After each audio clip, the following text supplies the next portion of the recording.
Let's look at a basic concept we can use to change the torso for the better. We can imagine an X at the front of the pelvis and ribcage like this, essentially representing the effect of the internal and external obliques and abdominal fascia. Most people are making this X wide and short by widening the lower ribs and dropping the ribcage in space. This results in the belly being pushed forward and the ribcage and pelvis being angled. We want this X to be tall and narrow.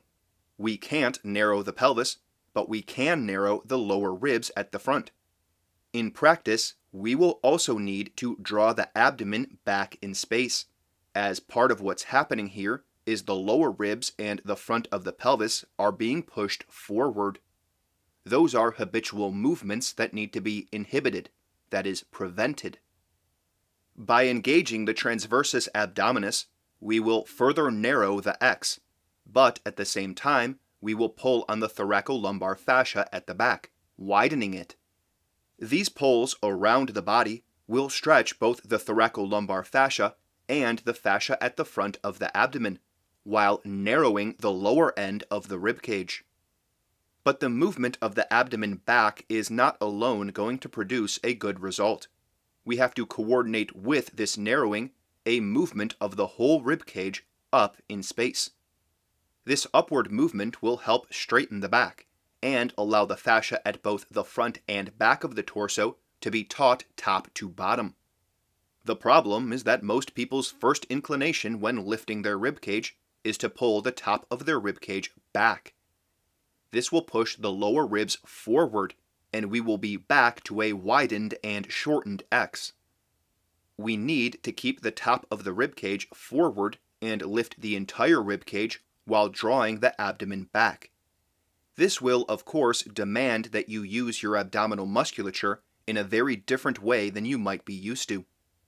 It may be uncomfortable at first, but if you're looking to fix your posture, you're probably already a bit uncomfortable in one way or another. So why not be uncomfortable in a way that makes sense and will ultimately allow the body to function as it's supposed to? I'll add two key things to consider here.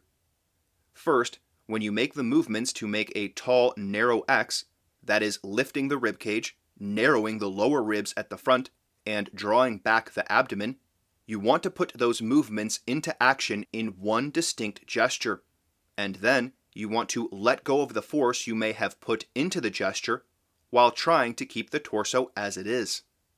It's not going to stick after one try, but you can retrain your mind and your tissues. It just takes time. If you're using these directions, you will start to get the fascia working properly, and that will make the musculature work more efficiently, meaning this gesture won't always be as hard as it may seem at first. The other major point I must reiterate is that you need to get visual feedback of what you're doing. You will not feel that the top of your ribcage went back, or that your lower ribcage went forward.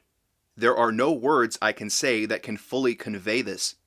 You simply need to see what you're doing. If you don't, you will almost certainly misapprehend what's happening and end up doing something wrong. So there it is in simple terms. We don't want a wide, short X. We want a tall, narrow X at the front of the body, with the abdomen drawn back. Next week, we'll take a look at breathing.